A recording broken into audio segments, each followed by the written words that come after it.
Hi, welcome back to Brooksy's Bass Corner and my Essential Bass Albums series, looking back at albums that in my view are essential listening for any bass player.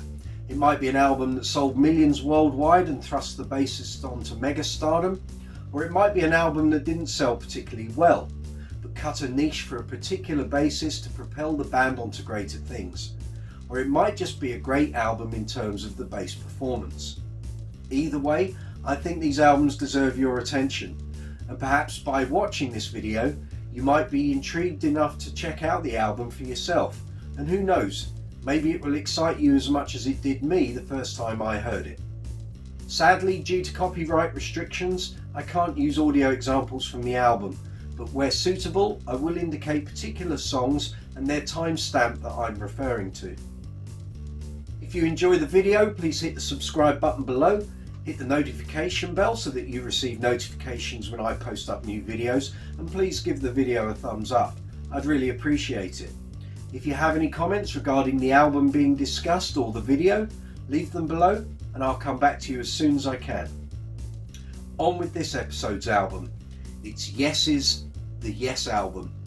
This album started a run of albums for Yes that would see them go from prog rock underachievers to multi-million selling album performing superstars.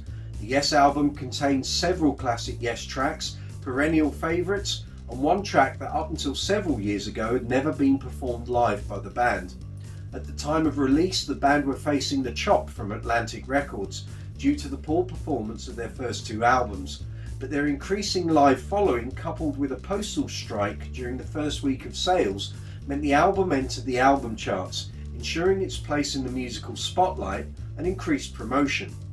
The album eventually reached number 4 in the UK and number 40 in the US album charts before selling over 1 million copies in the US.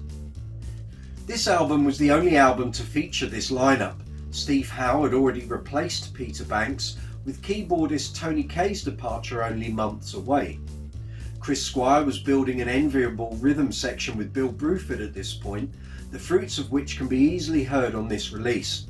Chris recorded the album with his 1964 Rickenbacker RM 1999 bass, strung with rotor-sound swing bass steel round wound strings of course, through his Marshall 100-watt head and 4x12 cabinets. Album opener Yours Is No Disgrace clocks in at almost 10 minutes in length and is an early indication of where the band were heading in being able to take song segments and build them into a greater whole. The first two albums had shown traces of this way of working, but this track signifies a definite statement of intent going forward for the band. The signature Rickenbacker tone that Chris was able to coax from his bass is all over this track. Fat, raspy, plenty of string grind, the combination of his pick playing with the rotor-sound strings combining to create one of the most recognisable tones in rock, and music generally. The Clap is a showcase track for the talents of then new boy Steve Howe, a song he wrote for his son by all accounts, recorded at the Lyceum Theatre in London in July of 1970. And again, this is sowing the seeds for what lay ahead for the band. You couldn't imagine the song fitting into either of the first two albums. Starship Trooper is a fan favourite, consisting of 3 distinct pieces, and features a tremolo effect on Chris's bass part throughout part A, while part C, Worm, is a grinding progression, and typical of Chris's varied use of distorted bass tones, underpinning Steve Howe's solo. I've Seen All Good People is also made up of 2 distinct sections, part A, Your Move, and part B, All Good People. The first part is a slow building section. Chris just maintains the pulse of the song and creates a basis for the harmonised vocals and Tony Kaye's keyboards to shine. The second section is a great example of Chris's driving style to move a piece forward, its walking line giving the rhythm a real swing quality. Listen to the track on headphones, and if you focus on each instrument you get the impression this was a band finally finding their groove. Adventure was never played live until recent years when the album was played in its entirety.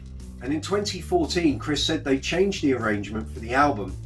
When played live before recording it, it had a more jazzy feel, and from around 2 minutes in the song does take on a more free-form style, Chris coming to the fore with a solo display alongside Tony Kaye's piano part. Perpetual Change features the perfect comparison of Chris's clean and dirty tones. The swing jazz section, starting at 4 minutes 23, is a great example of Chris being the bass player, keeping it simple but doing the job admirably. There are so many great moments of Chris's legendary playing on this album that it could just become a list, but this album started a run of output from the band that would cement their place in musical history and go on to define a musical genre alongside the likes of Genesis and King Crimson. But make no mistake, the fish is very sorely missed. If you enjoyed the video, please hit the subscribe button below, hit the notification bell so that you receive notifications when I post new videos, and please give the video a thumbs up, I'd really appreciate it. If you have any comments regarding the album or the video, leave them below and I'll come back to you as soon as I can. Look forward to seeing you here again on Brooksy's Bass Corner.